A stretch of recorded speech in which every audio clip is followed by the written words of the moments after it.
The struggle against hydraulic fracturing. I have been arrested and charged several times for our struggle, yet the fire of resistance burns deep in my soul. It is imperative that we, as human beings of this earth, revolutionise our way of thinking and understanding of the world. We all know and are aware of the dangerous impacts of hydraulic fracturing, and we all recognise the need to protect the sacred lifeblood of Mother Earth, which is water. I would like to commemorate all of you in the UK for standing in unity and solidarity against the corporate colonialist beast that we are all defending ourselves against around the world. Despite the social conditions of our communities and the poverty that we face on a daily basis, it is we who understand that the need to protect what we have left, because we know how vital these things are in order to survive. It is we who have to pave the way forward in this revolution to show the world how to stand up, united with one voice, and use our ideas to implement the change we want to create.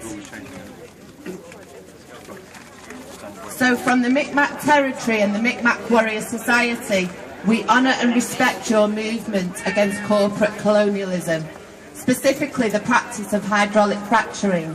We need to unite as nations and declare the end for this type of resource extraction, and demand and help create greater water protections for our generations who have not yet inhabited the earth. Out of the smoky skies of the violent raid on October the 17th, the one thing that remains in our hearts is the love that we have for our people and the land and the water, and our vow to protect it by any means necessary. We are at a time of prophecy and urgency, where we have to stand up and do whatever we can to revolutionise the world before it destroys itself. I implore all of you to continue your struggle and to stand up for what you believe in, regardless of the type of oppression that you will face before you. Me and my spouse faced attempted assassination by the RCMP, violence and incarceration, yet we both are standing tall and proud,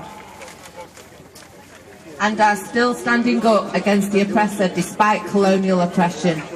So stay strong, stand strong, and continue to fight. When we work together with a common vision, we can change the world. I love you all and wish you all the best.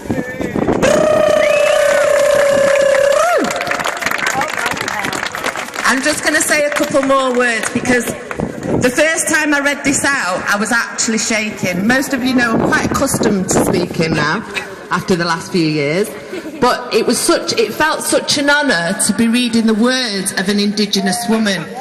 And the reason for that is, in communities across America, the Indigenous people have fought for their rights for hundreds of years. And the stuff that they have to face is absolutely horrendous. But especially being a woman in the world engaged in any sort of protest against the government, women are subject to rape, disappearance, kidnapping, all sorts of really horrendous stuff. And I think it's really important that we here recognise that and make that one of the things that we use to spur us on. Because yes, we do face police brutality at Barton Moss, and yes, it has been horrendous. But compared to what those communities have faced under the British flag and colonialism, and what we've done, you know, what the government's done in our name with our taxpayers' money, is absolutely horrendous. And I think that's why it's really important that we in the UK stand united with the Indigenous peoples all over the world, you know, wherever harm's been done. So that's why I'm reading it out. And I didn't shake this time, so that's all good. It gets better. Thank you very much for listening.